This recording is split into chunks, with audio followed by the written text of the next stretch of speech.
Hello बच्चों।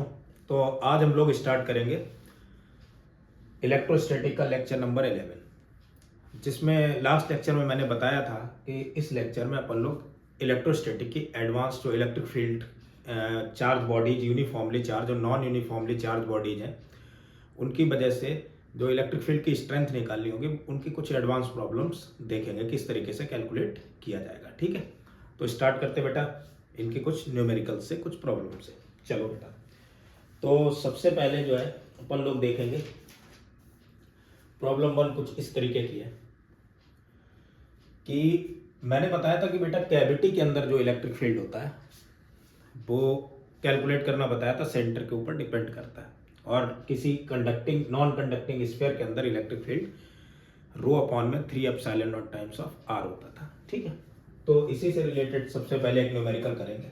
ध्यान दो भाई, मान लो अपने पास में बेटा एक ये कोई स्फीयर है, ऐसे ये कोई स्फीयर है और एक कोई दूसरा स्फीयर है,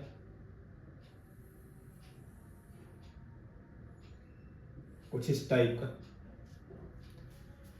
एक स्फीयर पर बेटा चार्ज है पॉजिटिव, एक स्फीयर पर पॉजिटिव चार्ज डिस्ट्रीब्यूटेड है, दोनों नॉन कंडक्टिंग है, ये दोनों नॉन कंडक्टिंग स्फीयर है।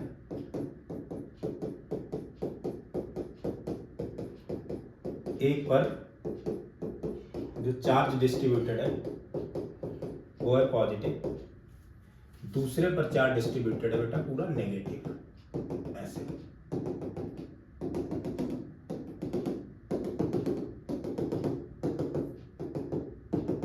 ऐसे अब मान लो इस पॉजिटिव चार्ज डिस्ट्रीब्यूशन की वजह से इसकी जो चार्ज डेंसिटी बेटा वो रो है, और इसकी भी रो है चार्ज डेंसिटी, एक की पॉजिटिव में रो, दूसरे की माइनस में रो। इन दोनों स्फीयर्स के बीच की डिस्टेंस गिवन है, सेंटर के बीच की डिस्टेंस, दैट इज द ए।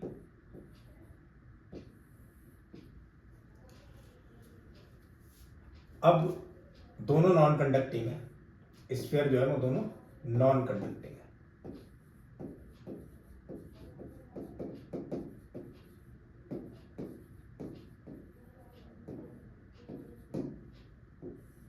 दोनों नॉन कंडक्टिंग। तो यहां पर कोई पॉइंट है, ये ओवरलैप एक दूसरे से कर रहे हैं, तो यहां पर एक कोई पॉइंट है P, इस पॉइंट P पर इलेक्ट्रिक फील्ड फाइंड आउट करना है। अच्छा, ओवरलैप अगर कर रहे हैं तो बेटा बीच में चार्ज मैंने इसलिए रिप्रेजेंट नहीं किया, चार्ज डेंसिटी सेम थी, जितना पॉजिटिव उतना नेगेटिव, नेट चार्ज क्या हो जाएगा, खत्म हो जाएगा। तो अब P पॉइंट पर इलेक्ट्रिक फील्ड फाइंड आउट करना है। न्यूमेरिकल ये है कि find electric field intensity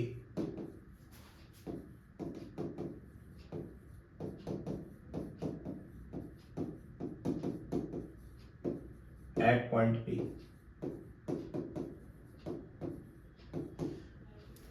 P point पर इलेक्ट्रिक फील्ड की इंटेंसिटी फाइंड आउट करनी। ध्यान देते बेटा, अब अगर P पॉइंट की बात करें तो ये P पॉइंट पर देखो, अगर मैं बात करूं तो ये पूरा जो स्फीयर है, केवल इस स्फीयर को ना मानो तो ये जो P पॉइंट है वो केवल एक ही स्फीयर के अंदर है। ऐसे अगर मैं बनाऊं ये इधर की तरफ, तो यहां रहा ये P पॉइंट, और ये P पॉइंट इसी स्फीयर के अंदर है, तो इस पर इलेक्ट्रिक फील्ड की तो डायरेक्शन बेटा ये हो गई, और इलेक्ट्रिक फील्ड की डायरेक्शन अगर इधर है, मैं कहूं इसके सेंटर से P पॉइंट की डिस्टेंस है r1 वेक्टर, तो r1 वेक्टर की भी डायरेक्शन इधर ही है। अच्छा, किसी चार्ज स्फीयर के अंदर जो इलेक्ट्रिक फील्ड आता था वो क्या होता था, तो एक बच्चा बोलेगा कि सर किसी भी चार्ज स्फीयर की वजह से उसके अंदर जो इलेक्ट्रिक फील्ड आएगा वो तो होता था रो अपॉन में 3 epsilon naught times of distance. Vector form में अगर लिखते थे तो वो आ जाता था r, तो मैंने इसकी वजह से इलेक्ट्रिक फील्ड मान लिया बेटा E1। ठीक है, और इस पर जो नेगेटिव चार्ज है, देखो अब चार्ज को हम लोग हटा नहीं रहे, एक पर पॉजिटिव चार्ज दूसरे पर नेगेटिव, इसलिए यहाँ चार्ज नहीं, लेकिन अगर इस पर पॉजिटिव माने और इस पर नेगेटिव माने तो चार्ज हटा नहीं रहा हूं मैं, यानी चार्ज है। यहां पर जो नेगेटिव चार्ज होगा दूसरे स्फीयर पर, दूसरा स्फीयर अगर मैं ऐसे बना लूं तो दूसरे स्फीयर पर यहां पर ये पॉइंट आ रहा है भाई, देखो यही पॉइंट दूसरे स्फीयर में यहां पर, इस स्फीयर में ये पॉइंट यहां पड़ रहा, तो इस पर जो नेगेटिव चार्ज है उसकी वजह से इलेक्ट्रिक फील्ड होगा इस तरफ, सेंटर की तरफ। और इसके सेंटर से ये जो आर वेक्टर है भाई, R2 वेक्टर मैंने मान लिया, और इनकी डिस्टेंस तो वो डायरेक्शन तो इलेक्ट्रिक फील्ड और इस वेक्टर की सेम हुआ करते थे, निकाल चुके थे नॉन कंडक्टिंग में। और उसकी वैल्यू क्या आ जानी चाहिए, मैंने बोल दिया कि ये वैल्यू आएगी E2, और E2 की वैल्यू हो जाएगी रो अपॉन में 3 epsilon naught times of R2 vector. तो अगर मैं इसी को इधर रिप्रेजेंट करूं इस तरीके से कंबाइंड डायग्राम, तो कुछ ऐसा बनेगा। इस वाले की वजह से E1 वेक्टर इस तरफ और E2 वेक्टर इसके सेंटर की तरफ। तो अगर नेट इलेक्ट्रिक फील्ड देखा जाए, सो नेट इलेक्ट्रिक फील्ड क्या हो जाना चाहिए, एक बच्चा बोलेगा कि सर नेट इलेक्ट्रिक फील्ड यानी ई नेट, इसकी वैल्यू तो होगी E1 vector plus E2 vector. अब बात आ रही है कि O से P तक की डिस्टेंस जो है वो कितनी है। तो O से P तक की डिस्टेंस है R1 वेक्टर, और P से O डैश जो सेंटर है ये है R2 वेक्टर, डायरेक्शन इधर है। तो अगर मैं वेक्टर फॉर्म में इस चीज को लिखूं तो क्या मैं वेक्टर फॉर्म में कुछ इस तरीके से लिख सकता हूं, इसे ध्यान देना। अगर मैं इसे वेक्टर फॉर्म में लिखूं तो वेक्टर फॉर्म में ध्यान देना बेटा, इस ट्रायंगल में, ट्रायंगल O डैश P में, in triangle O dash P, इस ट्रायंगल में एक चीज ध्यान देना, क्या मैं ऐसे लिख सकता हूं R1 vector plus R2 vector equal to ये वाला वेक्टर इधर की तरफ, ये रहा, क्योंकि नेट इलेक्ट्रिक फील्ड की डायरेक्शन E1 और E2 ये वाले इस तरफ आएंगे। तो क्या हो जाएगा, देखो R1 vector plus R2 vector equal to A vector, R1 vector plus R2 vector equal to A vector हो जाएगा। तो इधर अगर मैं लिखना चाहूं electric field at point P, वो हो जाना चाहिए E1 वेक्टर। E1 वेक्टर की वैल्यू क्या है, E1 वेक्टर की वैल्यू ऊपर निकाल चुका हूं मैं, कितनी है बेटा, रो अपॉन में 3 एप्सिलॉन नॉट, कितनी है, rho upon 3 epsilon naught times of R1 vector, plus E2 vector, E2 vector की भी वैल्यू हम लोग कैलकुलेट कर चुके, कितनी है, रो अपॉन में 3 epsilon naught times of R2 vector. अब अगर दोनों को वेक्टर एडिशन दोनों का किया जाएगा तो रो अपॉन 3 एप्सिलॉन नॉट तो कांस्टेंट है, बाहर आ जाएगा, यहां बचेगा R1 vector plus R2 vector. और बेटा R1 vector plus R2 vector किसके बराबर है, A वेक्टर के बराबर। तो electric field at point P कितना आ चुका है बेटा, रो अपॉन में 3 epsilon naught times of A vector, ये आ गया। ए पॉइंट पर इलेक्ट्रिक फील्ड कितना आ चुका है, रो अपॉन में 3 epsilon naught times of A vector. यहां तक बात क्लियर है। चलो नेक्स्ट देखते हैं। अब मान लो, ध्यान दो बेटा, अगर इस तरीके से ऐसा दे रखा हो, मान लो कोई सिलेंड्रिकल अरेंजमेंट हो, नेक्स्ट न्यूमेरिकल में देखते हैं। नेक्स्ट न्यूमेरिकल में मान लो इस तरीके से कोई long non conducting charge cylinder है, ये कोई है लॉन्ग नॉन कंडक्टिंग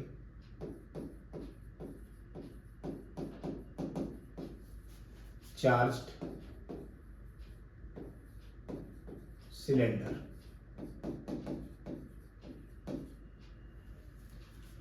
इस पूरे में चार्ज डिस्ट्रीब्यूटेड है भाई, पॉजिटिव।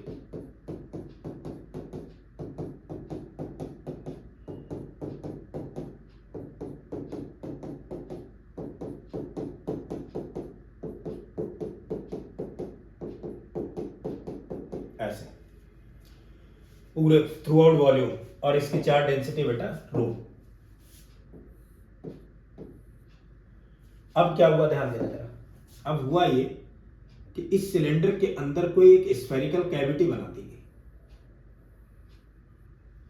इस सिलेंडर के अंदर एक spherical cavity,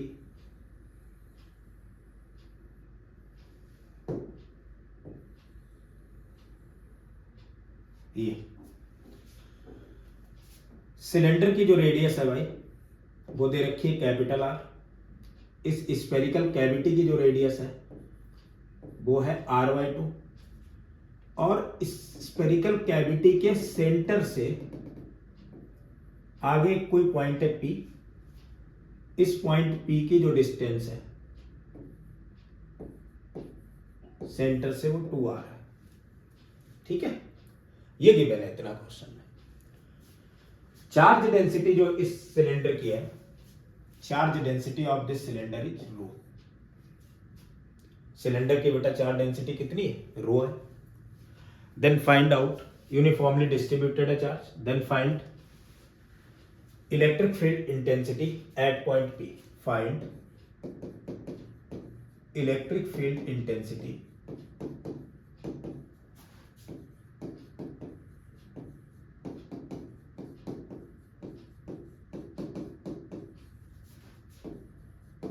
eight P। P point पर इलेक्ट्रिक फील्ड इंटेंसिटी कितनी होगी निकाल लेते हैं, कोई बड़ी बात नहीं। क्या प्लान है अपने पास में? मैं ऐसा क्वेश्चन पहले भी करा चुका हूं कैविटी वाला, कि कैविटी में जब हम लोग इलेक्ट्रिक फील्ड की, देखो बेटा एक बार मैं याद दिलाता हूं, मैंने बताया था कि ऐसे मान लो ये कोई अपने पास में इस तरीके से कोई एक स्फेरिकल कंडक्टर था और यहां पर कैविटी थी। इनके सेंटर के बीच की डिस्टेंस भी दे रखी थी a वेक्टर, और इस पॉइंट पर इलेक्ट्रिक फील्ड फाइंड आउट करनी थी। तो याद होगा बेटा मैंने इसमें जो इलेक्ट्रिक फील्ड निकाला था वेक्टर फॉर्म में, वो आ गया था रो अपॉन में 3 epsilon naught times of a vector. a vector मतलब इनके सेंटर के बीच की डिस्टेंस, डिपेंड ही नहीं कर रही थी कि बीच में कितना चार्ज है। ये सारी बातें हम लोग कैलकुलेट कर चुके थे, पीछे थ्योरी में पढ़ चुके थे। अच्छा, कैविटी ना होती, अगर मान लो कोई सिलेंडर भी होता है ऐसे ऐसे, और सिलेंडर के अंदर किसी पॉइंट पर इलेक्ट्रिक फील्ड ऐसे करके यहां पर सिलेंड्रिकल कैविटी दे देता है, और इसके अंदर किसी पॉइंट पर अगर इलेक्ट्रिक फील्ड निकालना होता, डिस्टेंस इनके सेंटर्स की a दे रखी होती, तब भी आ जाता बेटा सिलेंडर में, तो rho upon 2 epsilon naught times of a vector आ जाता इस तरीके से। तो अब मुझे कैलकुलेट क्या करना है बेटा, पॉइंट P पर इलेक्ट्रिक फील्ड कैलकुलेट करनी, दोनों की वजह से। इस बार में सिलेंडर भी है और कैविटी स्फेरिकल है, cylindrical charge and spherical cavity. चलो कैलकुलेट करते हैं, ध्यान देना। प्लान क्या बेटा? प्लान तो ये है कि इस पूरे, अब मैं ये मान के नहीं चलूंगा, मैं ये मान के चलूं कि मान लो ये कोई सिलेंडर है, कोई ये, इसमें पूरे में चार्ज है, इस पूरे सिलेंडर में चार्ज है ऐसे,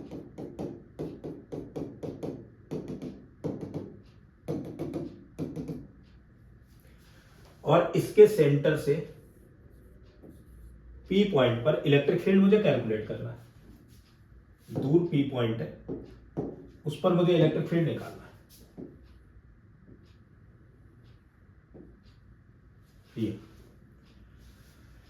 तो क्या काम किया करते थे, इसकी चार्ज डेंसिटी बेटा रो है, तो अपन लोग काम क्या किया करते थे बेटा, अपन लोग निकाला करते थे यहां पर इलेक्ट्रिक फील्ड, इसे एक वायर मान लेते थे इनफाइनाइट लेंथ का, और उसकी वजह से इलेक्ट्रिक फील्ड कैलकुलेट कर लेते थे। कितना आता था ध्यान देना। तो किसी सिलेंडर की वजह से जो इलेक्ट्रिक फील्ड आएगा, मैंने लेट कर लिया इधर की तरफ, कितना आ गया बेटा, E1 आ गया बाहर किसी पॉइंट पर। तो इसे क्या कर लेते थे हम लोग, इस चार्ज को इकट्ठा करते थे, इनफाइनाइट लेंथ का वायर हो जाता था। इनफाइनाइट लेंथ के वायर की वजह से जो इलेक्ट्रिक फील्ड आता था वो आता था लैम्डा अपॉन में 2 pi epsilon naught times of ये वाली डिस्टेंस, और ये डिस्टेंस है कितनी, ये तो डिस्टेंस है 2r। लेकिन बात आ रही है, लैम्डा तो था नहीं बेटा, यहां तो रो था। तो रो क्या होता है बेटा, रो होता है चार्ज पर यूनिट वॉल्यूम, यानी Q/V। रो क्या होता है, charge per unit volume, means Q/V।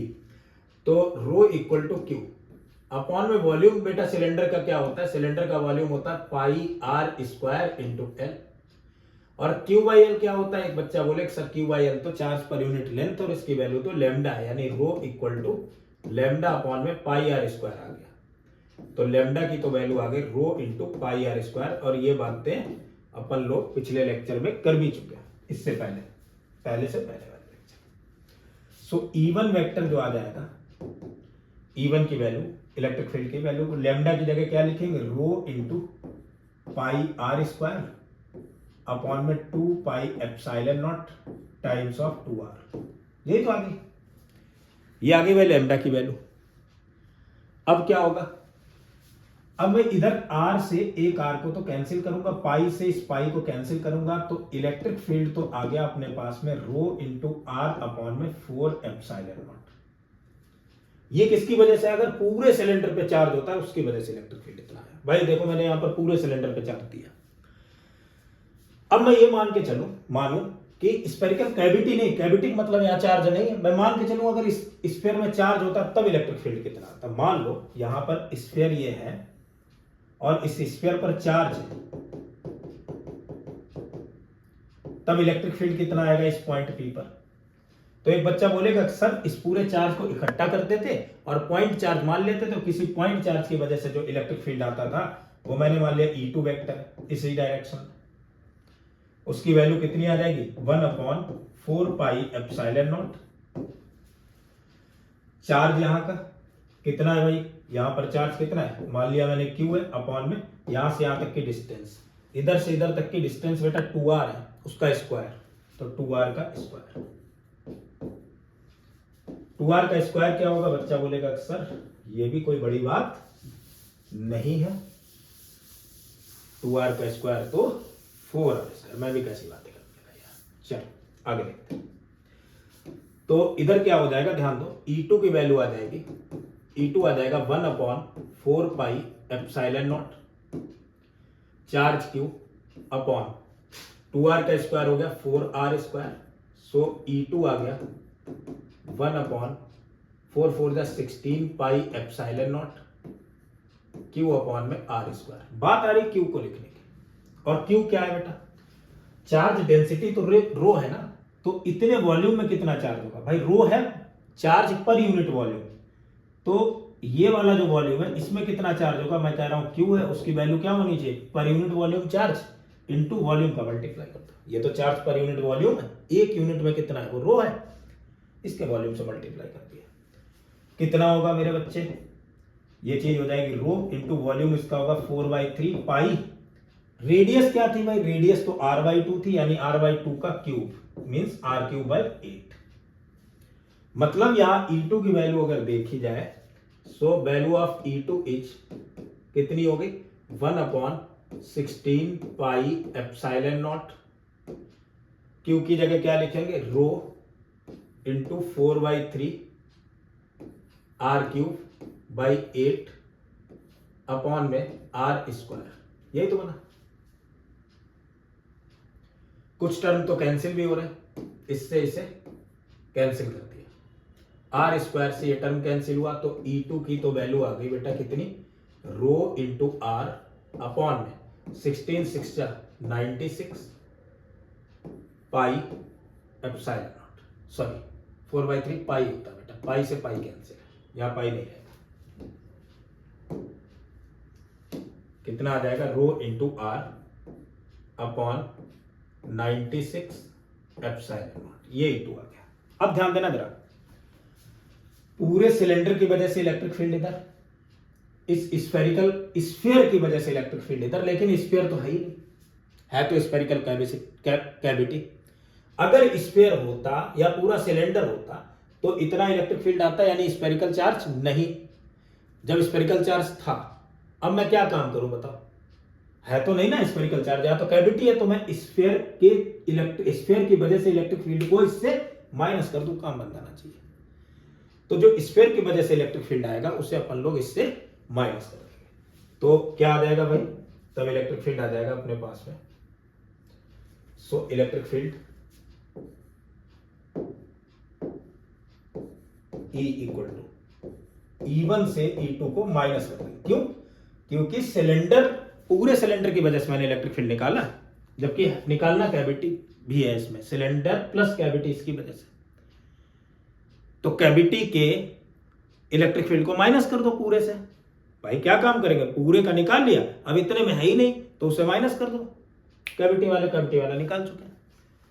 तो E1 माइनस E2 कर देंगे। E1 की वैल्यू कितनी है, रो इंटू आर अपॉन में 4 epsilon naught minus E2। So what is the value of E2, rho into R upon में 96 एप्सिलॉन नॉट। अब अगर यहां देखा जाए तो रो इंटू आर कॉमन हो चुका है, एलसीएम इसका बेटा 96 एप्सिलॉन नॉट हो गया। कितना हो जाएगा, ये 4 है 96 है, कितने टाइम्स जाएगा, 24 टाइम, 24 माइनस 1 23। तो अब जो नेट इलेक्ट्रिक फील्ड आ गया वो कितना आ गया बेटा, 23 रो आर अपॉन में 96 एप्सिलॉन नॉट। मेरे ख्याल से ये बात समझ में आ गई होगी। चलो अब आगे बढ़ते भाई, ध्यान देते नेक्स्ट।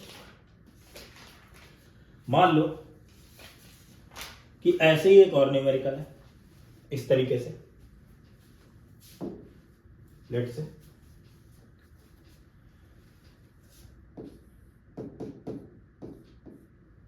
अपने पास में ये दे रखा है कुछ,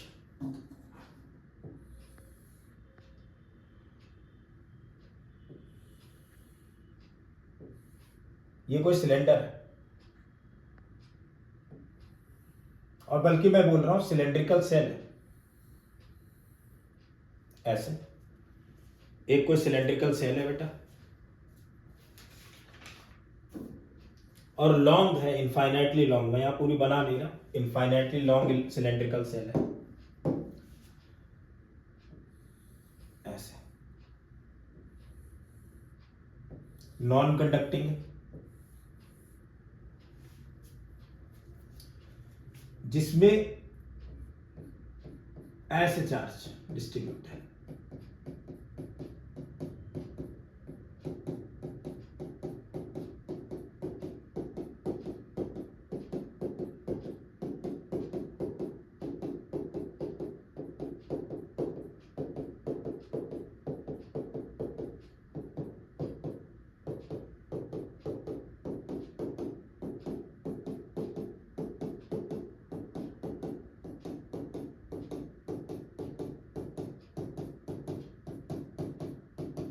ऐसे चार्ज डिस्ट्रीब्यूट है,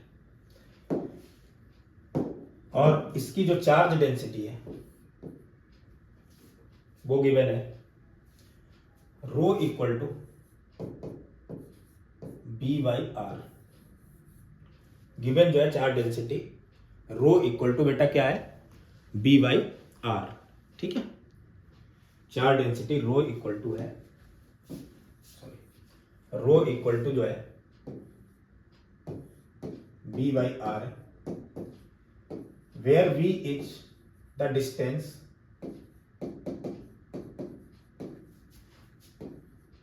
sorry, where b is a constant, b is a constant, and r is the distance from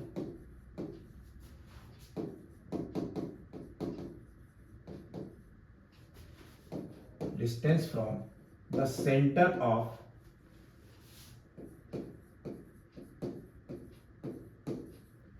cylindrical cell।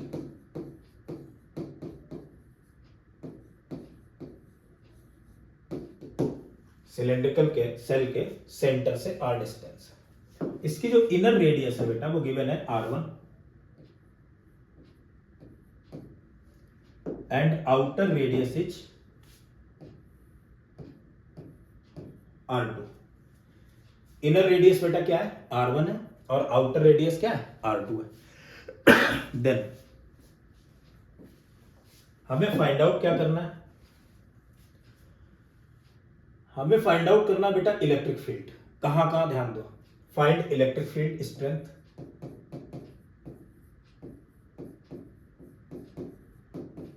Find electric field intensity,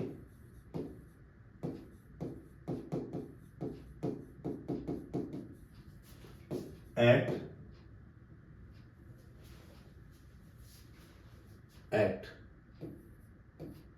first part at point x, at point x हमें electric field intensity बेटा find out करनी, कहां पर, x पर find out करनी है, where x is the distance x is the distance from origin, वो from center,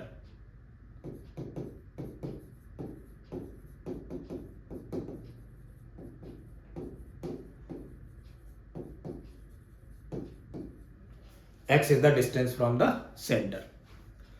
अच्छा ये पॉइंट है कहां कहां पर, ये x है क्या, x को डिफाइन ऐसे किया, फर्स्ट पार्ट इसमें निकालना है, when x is less than r1 तब क्या होगा, सेकेंड डिफाइन किया कि x की वैल्यू r1 से तो बड़ी है लेकिन r2 से छोटी है, तब क्या होगा electric field, and third is x is greater than r2, r2 से ग्रेटर है, तब क्या होगा इलेक्ट्रिक फील्ड। मुझे इन x की वैल्यू यानी इन 3 पॉइंट पर इलेक्ट्रिक फील्ड फाइंड आउट करना है, x सेंटर से डिस्टेंस कोई वेरिएबल, मतलब ये हुआ कि इसमें ये कहना चाह रहा है कि जब x की वैल्यू r1 से छोटी हो, r1 से छोटी का मतलब x यहां कहीं हो इसके अंदर, तब इलेक्ट्रिक फील्ड फाइंड आउट करना। मैंने ये पॉइंट मान लिया बेटा a, इस पॉइंट को मैंने लेट कर लिया a। जब x की वैल्यू r1 से तो बड़ी हो लेकिन r2 से छोटी हो, मतलब यहां पर कहीं, इधर कहीं, इस पॉइंट को मैंने मान लिया b। और जब x की वैल्यू r2 से भी बड़ी हो, इसका मतलब सेंटर से यहां कहीं बाहर, ये पॉइंट मैंने मान लिया c। मतलब कुल मिलाकर के हमें जो इलेक्ट्रिक फील्ड फाइंड आउट करना है वो कहां निकालना है बेटा, a पर, b पर और c पर, इन 3 पॉइंट पे निकालना है। कोई बड़ी बात नहीं यार, कर लेते कैलकुलेट। फर्स्ट पार्ट जरा इसका देखो भाई, फर्स्ट पार्ट की अगर बात करें बेटा, अंदर कोई चार्ज है, बच्चा बोलेगा सर नहीं है। अगर अंदर कोई चार्ज नहीं तो इलेक्ट्रिक फील्ड कितना हो गया, 0। तो फर्स्ट पार्ट में तो मैं बोल दूंगा सीधे सीधे electric field at point A कितना हो चुका है, 0 बन गया। सेकेंड पार्ट में तो अगर मैं सेकेंड पार्ट की बात करता हूं तो x तो इसके बीच में है कहीं, r1 और r2 के बीच में, तो ये डिस्टेंस हो गई बेटा x। अब इस पर इलेक्ट्रिक फील्ड फाइंड आउट करना है, इस पर इलेक्ट्रिक फील्ड निकालें कैसे भाई, चार्ज डेंसिटी भी कोई यूनिफॉर्म तो है नहीं, चार्ज डेंसिटी तो यूनिफॉर्म नहीं है। कैसी है भाई चार्ज डेंसिटी, चार्ज डेंसिटी तो बेटा नॉन यूनिफॉर्मली डिस्ट्रीब्यूटेड है। अगर ये charge density non uniformly distributed है तब क्या किया जाए, तब एक और दिमाग में आइडिया आ रहा है, तब हम लोग क्या काम करेंगे, यहां पर कोई एक एलिमेंटल सिलेंड्रिकल सेल बना लेंगे ऐसे,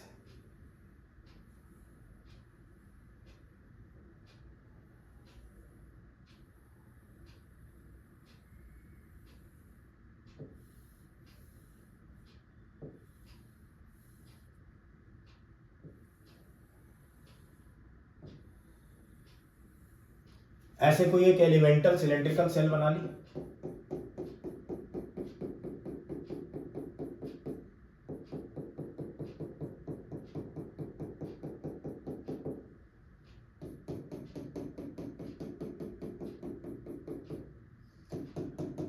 जिसकी विड्थ जो है वो बेटा dr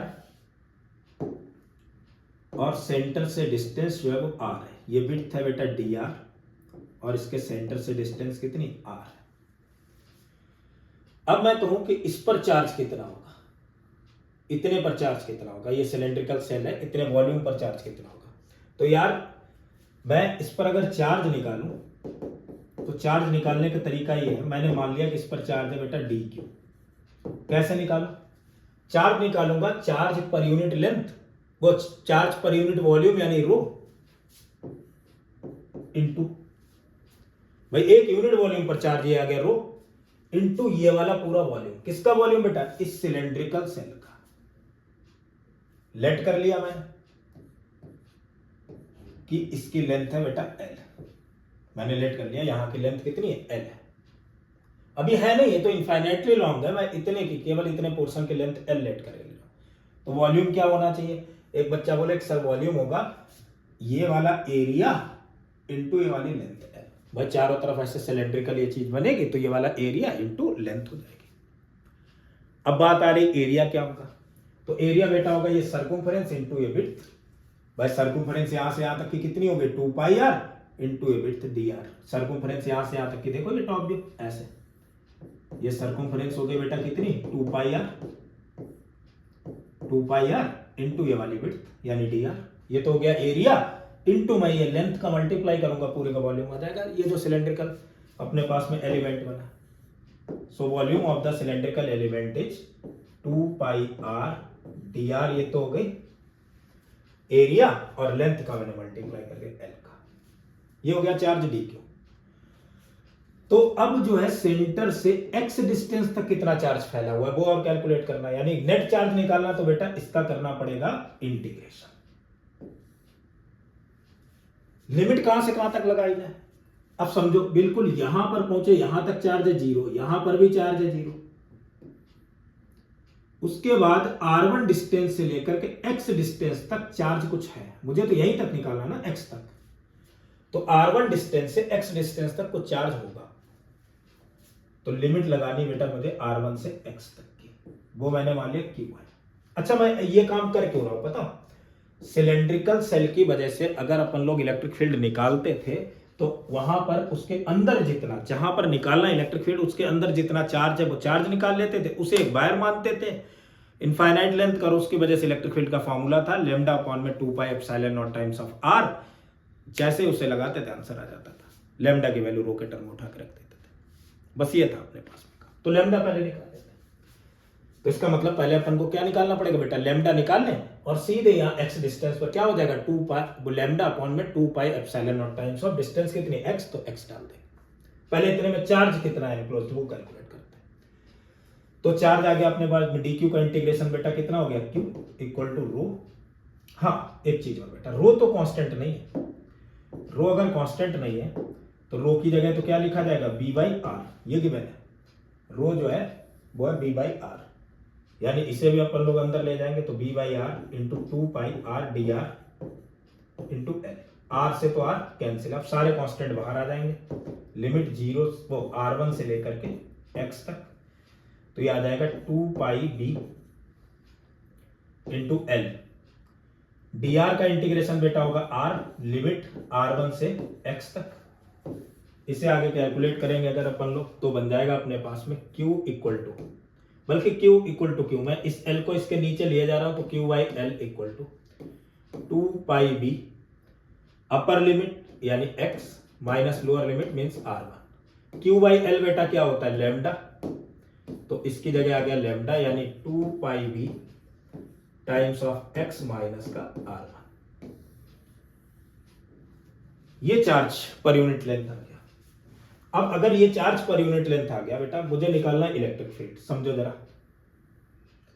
तो किसी भी सिलेंड्रिकल रीजन की वजह से इलेक्ट्रिक फील्ड निकालते थे, इनफाइनाइट लेंथ का है तो इसे तो मैं मानूंगा एक वायर, और वायर की वजह से जो इलेक्ट्रिक फील्ड आएगा at point B, electric field at point B वो क्या हो जाना चाहिए लैम्डा अपॉन में 2 पाई एप्सिलॉन नॉट, सेंटर से यहां तक की डिस्टेंस कितनी लेकर के चल रहा है बेटा x। अब लैम्डा की तो वैल्यू रखनी, आंसर आ गया, तो लैम्डा की वैल्यू क्या होनी चाहिए भाई, लैम्डा की वैल्यू हो जाएगी अपने पास में, लैम्डा की वैल्यू निकाल चुके हैं और वो है 2 पाई एप्सिलॉन नॉट, लैम्डा की तो वैल्यू है 2 pi B x minus R1, so lambda की जगह 2 pi B x minus R1 upon 2 pi epsilon naught times of x। 2 pi से 2 pi cancel, so electric field at point B is B times of x minus R1 upon में epsilon naught times of x आ गया। अब क्या हमें calculate करना बेटा, अब थर्ड पार्ट है कि electric field at point C यानी बाहर। अच्छा बाहर के लिए चार्ज कितना होना चाहिए यानी लैम्डा की वैल्यू, तब लिमिट क्या लगा, बाहर के लिए तो यार ये जितना भी चार्ज है सिलेंड्रिकल रीजन में सेल में वो पूरा ही निकाल लो, तो पूरा निकालने के लिए लिमिट कहां से कहां तक लगनी चाहिए थी, लिमिट एक बच्चा बोले कि सर चालू करेंगे कहां से R1 से और यहां तक लेकर के जाएंगे, और ये क्या थी बेटा रेडियस R2 थी, तो R2 तक। तो अगली बार में अगर अपन लोग चार्ज निकालेंगे तो कहां से कहां तक लेकर के चलेंगे, ये Q की वैल्यू जो थी जहां लिमिट लगी थी बेटा वहां पर मैं डाल दूंगा, यहां से देखो डायरेक्ट ये जो Q है मैं यहां से डायरेक्ट निकालूंगा यहां से, तो इस Q की वैल्यू जो होगी थर्ड पार्ट में वो क्या हो जानी चाहिए Q इक्वल टू 2 पाई, बाकी सारी चीजें तो वही है, b इंटू एल, आर लिखा, लिमिट कहां से, R1 से लेकर x, नहीं अब किस पॉइंट तक जा रहे हैं अपन लोग, चार्ज जहां तक फैला वो कितना, R2, तो Q by L equal to हो गया 2 पाई b अपर लिमिट यानी R2 minus lower limit R1। Q by L तो बेटा क्या होता था, लैम्डा, तो लैम्डा की वैल्यू तो आ गई। अब इस पॉइंट पर इलेक्ट्रिक फील्ड क्या होगा, तो electric field at point C, एक बच्चा बोलेगा कि सी पॉइंट पर इलेक्ट्रिक फील्ड होगा लैम्डा अपॉन में 2 पाई एप्सिलॉन नॉट, वहां से वहां तक की डिस्टेंस, बच्चा बोलेगा सर इसको भी तो अपन लोग x ही तो कंसीडर कर रहे हैं, अब x की वैल्यू ग्रेटर देन R2 है तो इसे x मान लिया, so electric field at point C is what, lambda की वैल्यू डालेंगे यानी 2 पाई भी R2 माइनस R1 अपॉन में 2 pi epsilon naught times of x, 2 pi से 2 pi cancel, so electric field at point C is b times of R2 minus R1 upon में x। मेरे ख्याल से बच्चों को यह बात भी समझ में आ गई होगी, ठीक है। चलो नेक्स्ट लेक्चर की तरफ, नेक्स्ट उस पर कॉन्सेप्ट पर चलते हैं, मूव करते हैं, ध्यान देना बेटा। अब मान लो कुछ इस तरीके से दिया हो, नॉन यूनिफॉर्म का ये केस और देखते हैं। अगर मान लो कुछ ऐसा दे रखा है कि कोई एक स्फीयर है नॉन कंडक्टिंग जिस पर पॉजिटिव चार्ज डिस्ट्रीब्यूटेड है, ऐसे ये कोई स्फीयर है नॉन कंडक्टिंग, इस पर पॉजिटिव चार्ज डिस्ट्रीब्यूटेड है पूरे पर,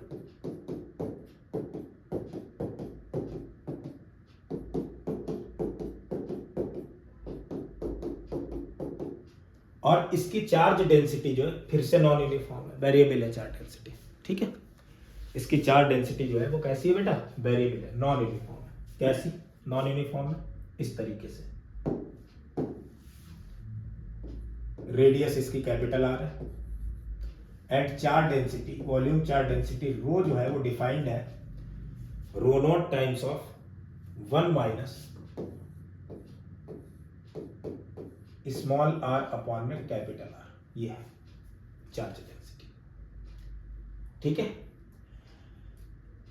अब इसमें जो फाइंड आउट करना बेटा, हमें फाइंड आउट करना है electric field, find electric field, find electric field as a function of distance, function of position from the centre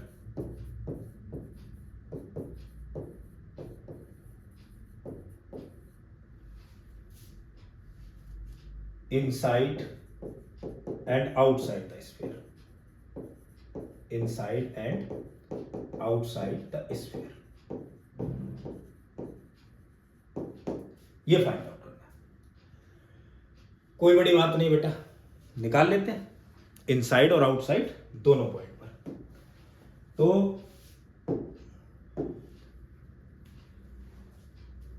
x की पोजीशन में या r मतलब फंक्शन ऑफ डिस्टेंस यानी स्मॉल आर के टर्म में इलेक्ट्रिक फील्ड कैलकुलेट करनी है, ठीक है। आजा फंक्शन ऑफ आर निकाल लेते हैं यार।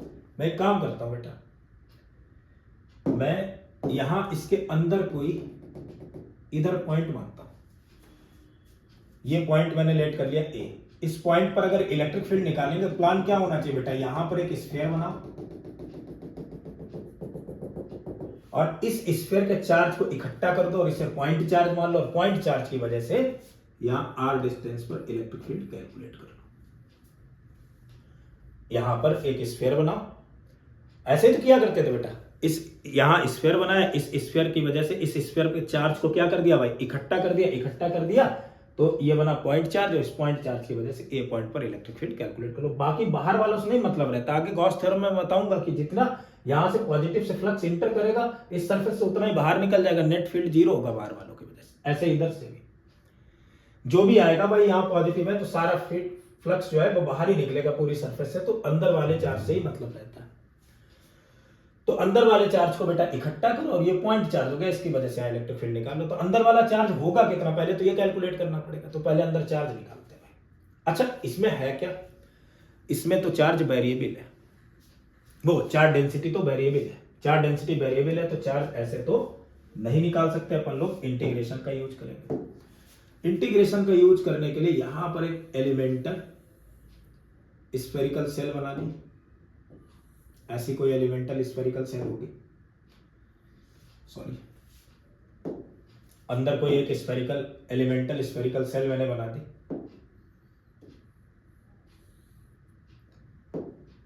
अंदर कोई ऐसे एलिमेंटल, यार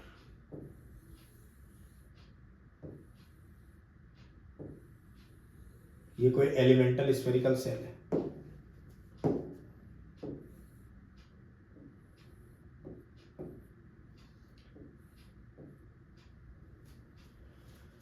जिसकी डिस्टेंस बेटा मैंने लेट कर ली,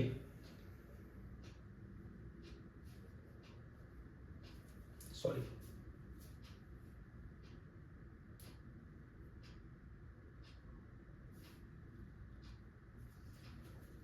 इधर से इधर तक r या x या जो भी,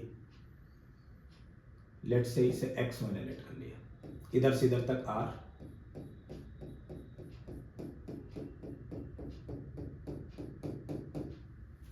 और इसकी विड्थ मान ली बेटा dr। अब इसकी वजह से अगर मुझे इलेक्ट्रिक फील्ड कैलकुलेट, वो चार्ज कैलकुलेट करना है, तो चार्ज पर यूनिट वॉल्यूम तो पता है भाई, मैंने कहा यहां पर जो चार्ज आएगा स्फेरिकल वॉल्यूम पर वो हो गया dq, तो पर यूनिट वॉल्यूम तो मुझे चार्ज पता है बेटा कितना है, रो, ये 1 यूनिट वॉल्यूम पर चार्ज है, मैं इतने वॉल्यूम का मल्टीप्लाई करता हूं, ये जो दिखाई पड़ रहा है स्फेरिकल एलिमेंटल चार्ज, इसका वॉल्यूम बेटा कितना होगा, एक बच्चा बोलेगा सर इसका सरफेस एरिया इंटू ये विड्थ dr, और सरफेस एरिया तो हो गया 4 पाई r स्क्वायर इंटू विड्थ हो गया dr, ये आ गया dq। रो की वैल्यू उठा के रखेंगे, सो रो क्या होगा अपने पास में, रो हो जाएगा बेटा rho naught 1 minus small r upon में कैपिटल R इंटू ये वाला 4 pi small r square times of dr, यानी dq की वैल्यू आ गई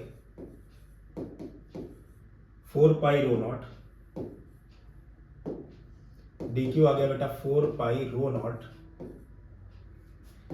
अंदर इसका मल्टीप्लाई करेंगे यानी r स्क्वायर माइनस इस r स्क्वायर का multiply r cube by r dr, integrate कर दो, इंटीग्रेट कर दिया। लिमिट कहां से कहां तक लगानी बेटा, मुझे कहां से कहां तक निकालना है चार्ज, 0 से लेकर के x तक, तो इसकी लिमिट होगी 0 से x तक, इतने में ही तो पूरा चार्ज डिस्ट्रीब्यूटेड, या 0 से q, तो अब जो चार्ज आ गया बेटा वो q आ गया, और उसकी वैल्यू हो गई 4 पाई रो नॉट, इसका इंटीग्रेशन अगर करेंगे तो r स्क्वायर dr का इंटीग्रेशन बच्चे जानते हैं r क्यूब बाई 3, 0 से x minus 1 by R constant बाहर, r क्यूब का बेटा हो जाएगा r की पावर 4 बाई 4, 0 से x, इसे अगर सॉल्व करेंगे बेटा तो q इक्वल टू आ जाएगा 4 pi rho naught x cube by 3 minus 1 by r times of x to the power 4 by 4। क्या कॉमन है, बाहर अगर मैं कॉमन लूंगा तो q की वैल्यू आ जाएगी यार, कितनी आ जाएगी बेटा, q तो आ जाएगा 4 पाई into rho naught, x cube बाहर कॉमन आ गया, बचा 1 बाई 3 माइनस x अपॉन में 4 टाइम्स ऑफ r, ये तो आ गया q। अब इस एलिमेंटल चार्ज की वजह से यहाँ इलेक्ट्रिक फील्ड निकाल लेते हैं, कोई बड़ी बात नहीं। क्या होता था भाई, सारे बच्चों को पता है कि इसकी वजह से जो इलेक्ट्रिक फील्ड आता था वो होता था electric field E equal to 1 upon 4 pi epsilon naught, ये वाला चार्ज Q अपॉन में यहां से यहां तक की डिस्टेंस, वो तो x लेट की यानी x square as a function of x निकालना है पोजीशन, तो क्या हो जाना चाहिए, आ जाएगा 1 upon 4 pi epsilon naught, Q की वैल्यू बेटा ये वाली पुट कर दो, कितनी है 4 pi rho naught x cube 1 by 3 minus x upon में 4r upon x square, 4 pi से 4 पाई कैंसिल, एक्स स्क्वायर से एक्स कैंसिल, कितना बचा? बच्चा बोलेगा कि सर ये वाली तो वैल्यू बची है इलेक्ट्रिक फील्ड की, कितनी? Rho naught into x upon epsilon naught, यानी रो नॉट अपॉन में epsilon naught times of x 1/3 minus x by 4r। ये आ गया इनसाइड किसी पॉइंट पर इलेक्ट्रिक फील्ड। ऐसे ही एक बच्चा बोल देगा कि सर मुझे तो आउटसाइड किसी पॉइंट पर इलेक्ट्रिक फील्ड कैलकुलेट करना है। आउटसाइड के लिए बेटा अब ये जो जितना चार्ज है यहां से यहां तक वो निकालो। अब चार्ज जितना निकालने के लिए मुझे केवल एक काम करना पड़ेगा इसमें, क्या? देखो केवल एक काम करना है, यहां पर लिमिट चेंज कर देनी, बस काम बन जाएगा। भाई जो लिमिट अपन लोग 0 से x लिख रहे थे वो इधर 0 से लेकर के इसकी रेडियस यानी कैपिटल R कर दो, काम बन जाएगा। कर लेते हैं, देखो तो अब आउटसाइड निकालने के लिए क्या काम करेंगे बेटा? लिमिट चेंज कर देंगे, लिमिट चेंज कर देंगे।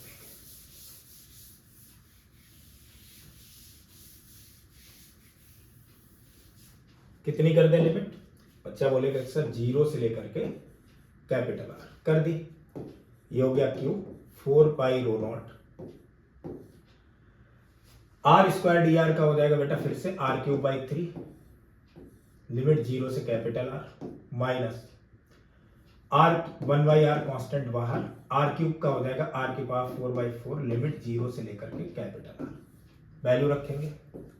सो Q आ गया 4 पाई into rho not r³/3, limit रखोगे कैपिटल r³/3 बन गया माइनस 1/r, यहां लिमिट रखोगे बेटा क्या हो जाएगा r⁴/4, इससे कैंसिल, क्यूब बचा, एलसीएम बेटा 3 और 4 का 12 आ जाएगा, तो 4 माइनस 3 कितना हो जाएगा 1, यानी क्यू की वैल्यू तो आ गई 4 पाई रो नॉट, कितना हो चुका है बेटा r³/12, इससे ये कैंसिल बेटा यहां बचा 3, यानी कि चार्ज क्यू जो आ गया वो आ चुका है पाई रो नॉट r³/3, ये तो आ गया चार्ज। अब क्या पूछा? बाहर किसी पॉइंट पर as a function of position यानी एक्स के टर्म में बताना है, यह पॉइंट मान लिया अभी, इस पर इलेक्ट्रिक फील्ड। क्लियर सी बात है, किसी पॉइंट चार्ज की वजह से इलेक्ट्रिक फील्ड क्या होता था 1/4 पाई एप्सिलॉन नॉट, ये वाला चार्ज अपॉन में इधर से इधर की डिस्टेंस का square, so electric field E आ जाएगा अपने पास में 1/4 pi epsilon naught charge Q, and what is the value of Q?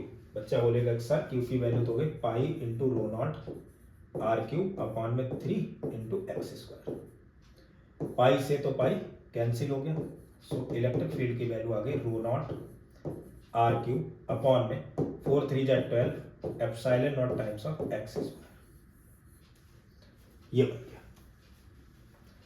यहां तक बात क्लियर है।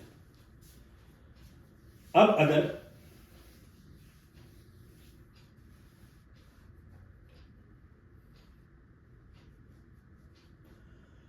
कोई बच्चा ये बोल दे कि sir electric field inside the sphere maximum कहां पर होगा, वो पॉइंट बता दो।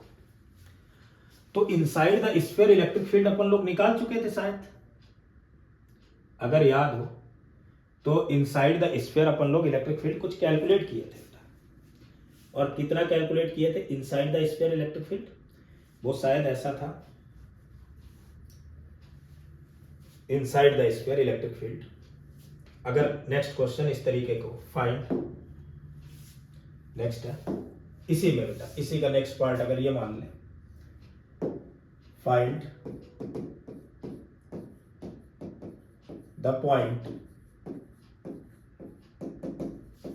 Inside the sphere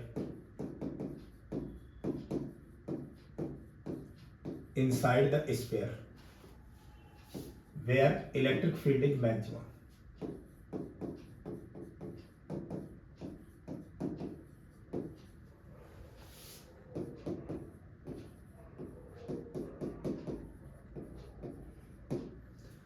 Find the point inside the sphere where electric field is maximum. तो स्फीयर के अंदर मुझे बताना है वो पॉइंट जहां पर इलेक्ट्रिक फील्ड बेटा क्या हो मैक्सिमम हो।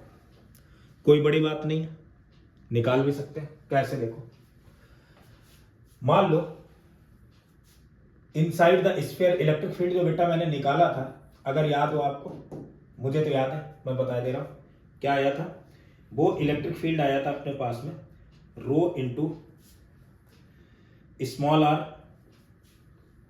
रो नॉट अपॉन में epsilon naught times of x, ठीक है, इंटू 1/3 माइनस x/4r, शायद ये था, यही आता था इलेक्ट्रिक फील्ड इतना।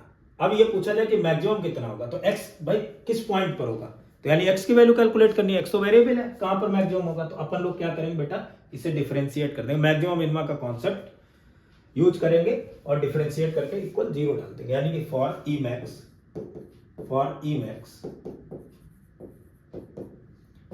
dE over dx should be equal to 0। D over D X की वैल्यू क्या होनी चाहिए, 0 की इक्वल होनी चाहिए। अब अगर डी ओवर डी एक्स की वैल्यू मैंने 0 डाल दी, यानी इसका डिफरेंशिएशन, तो इसका डिफरेंशिएशन बेटा करोगे क्या आ जाएगा, देखो ध्यान दो, अंदर मल्टीप्लाई में कर दे रहा हूं, rho naught into epsilon naught constant है बाहर, डिफरेंशिएशन किसका 1/3, एक्स का एक्स के रेस्पेक्ट में कितना होगा बेटा 1, माइनस इस एक्स का एक्स के रेस्पेक्ट में कितना हो गया 1, यानी कि 4r इक्वल टू 0। ये वाला टर्म तो उस तरफ पहुंच जाएगा, कोई दिक्कत नहीं, सॉरी ये एक्स स्क्वायर बना, एक्स स्क्वायर का तो 2x होगा, इधर एक्स स्क्वायर बनेगा, इसका 2x हो जाएगा, ये वाला टर्म इस तरफ पहुंचेगा 0 हो जाएगा, यानी वैल्यू आ जाएगी अपने पास में 2x अपॉन में 4r इक्वल टू 1/3, ये कैंसिल, सो x की वैल्यू तो आ गई 2r/3, यानी इलेक्ट्रिक फील्ड मैक्सिमम किस पॉइंट पर है इनसाइड द स्फीयर, वो है 2r/3 पर। अब कोई बच्चा ये पूछते है सर 2r/3 पर इलेक्ट्रिक फील्ड अगर मैक्सिमम है तो उसकी वैल्यू क्या होगी, तो Emax की वैल्यू अगर निकालनी भाई, सो Emax की वैल्यू निकालने के लिए यही x की वैल्यू यहां उठा के पुट कर दो, Emax की वैल्यू आ जाएगी, लिख देते हैं बेटा कितनी आएगी, तो आ जाएगी Emax की वैल्यू बेटा रो नॉट अपॉन में एप्सिलॉन नॉट, x की जगह लिखेंगे 2r/3, 1/3 माइनस x की जगह 2r/3 अपॉन में 4r, r से तो r कैंसिल, 2 से कैंसिल 2 आ गया, यानी कि रो नॉट अपॉन में epsilon not into 2r/3 into 1/3 minus 1/6, 1/3 से 1/6 माइनस करोगे भाई 1/6 आ जाएगा, 2 से कैंसिल 3 बचा, तो वैल्यू तो आ गई मैक्सिमम रो नॉट अपॉन में 9 epsilon naught times of r, ये Emax है। यहां तक भी बातें क्लियर है, चलो आगे बढ़ते हैं, नेक्स्ट देखते हैं। अब अगर कोई न्यूमेरिकल इस तरीके से बेटा पूछा जाए कि मान लो ऐसा एक कोई हेमिस्फीयर है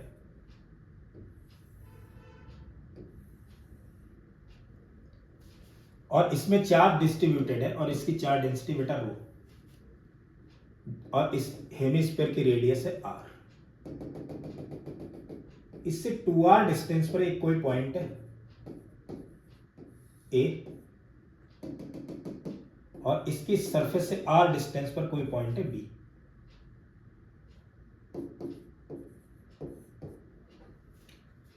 और ये बोल दिया जाए कि A पॉइंट पर ये गिवन है, if electric field at point A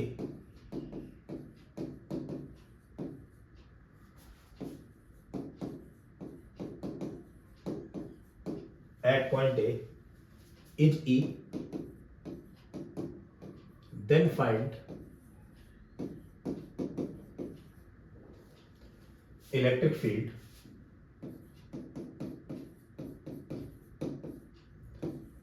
at point B।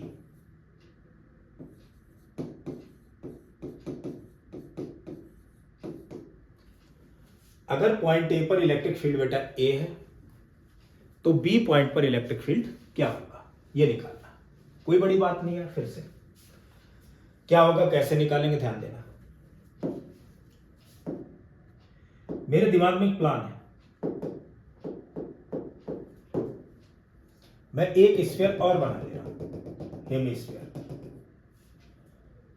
और इस पूरे स्फीयर से, स्फीयर की वजह से ए पॉइंट पर इलेक्ट्रिक फील्ड कितना होना चाहिए, यानी यहां से 2r डिस्टेंस पर, वो कैलकुलेट कर लेता हूं। या इस पूरे स्फीयर की वजह से इस 2r डिस्टेंस पर इलेक्ट्रिक फील्ड कैलकुलेट कर लेता हूं, और इतने वाले स्फीयर की वजह से माइनस कर देता हूं। और इतने वाले स्फीयर की वजह से बेटा इलेक्ट्रिक फील्ड, यहां से भी ये डिस्टेंस तो 2r है और वो था E। भाई पूरे स्फीयर, पूरा तो है नहीं लेकिन मैंने कंसीडर कर लिया, पूरे एक नॉन कंडक्टिंग स्फीयर की वजह से बाहर किसी पॉइंट पर इलेक्ट्रिक फील्ड मैंने निकाल लेना। और आधे स्फीयर तो मैंने एक्स्ट्रा लिया, तो आधे स्फीयर की वजह से इलेक्ट्रिक फील्ड को क्या कर देंगे, माइनस, क्योंकि ये भी 2r डिस्टेंस पर, ये भी 2r डिस्टेंस पे यहां पर निकालना है, तो मैं उतने को माइनस कर दूंगा, आंसर आ जाएगा। क्लियर है? तो क्या काम करते हैं, पूरे स्फीयर की वजह से इलेक्ट्रिक फील्ड कैसे निकालते थे बेटा, पूरे स्फीयर की वजह से जो इलेक्ट्रिक फील्ड आ जाएगा वो आएगा अपने पास में E इक्वल टू 1/4πε0। यहां होता तो बेटा चार्ज Q, और Q की जगह क्या लिखोगे, rho into volume of the sphere, that is the 4/3πr3 upon में यहां से यहां तक की डिस्टेंस बेटा कितनी है, 2r, 2r का स्क्वायर हो जाएगा 4r²। एक 4π से 4π कैंसिल, r स्क्वायर से r कैंसिल, बचा क्या अपने पास में, E की तो वैल्यू आ गई रो अपॉन में 4 3 जा 12 epsilon naught times of r। ये आ गया। इससे माइनस किसको करना है भाई, आधे की वजह से इलेक्ट्रिक फील्ड, 2r डिस्टेंस, यहां से भी 2r ही है, तो आधे की वजह से इलेक्ट्रिक फील्ड जो था उसे माइनस कर दिया, तो नेट इलेक्ट्रिक फील्ड कितना आ जाना चाहिए, इसे बेटा E1 मान लो, तो नेट इलेक्ट्रिक फील्ड आ जाएगा E1 माइनस आधे की वजह से इलेक्ट्रिक फील्ड आया E2। So E1 is what, E net equal to rho r upon में 12 एप्सिलॉन नॉट माइनस का E। ये बात भी बच्चों को समझ में आ गई होगी। तो बेटा नेक्स्ट लेक्चर में अपन लोग इससे भी थोड़ी सी बड़ी प्रॉब्लम लेकर के चलेंगे, एडवांस लेवल तक तो ये सारी प्रॉब्लम्स आती है, अपन लोग एडवांस प्लस ओलंपियाड लेवल तक की कुछ प्रॉब्लम्स को उठाएंगे और सॉल्व करेंगे, और इलेक्ट्रिक फील्ड ऑफ लाइंस के बारे में भी नेक्स्ट लेक्चर में पढ़ेंगे। तब तक के लिए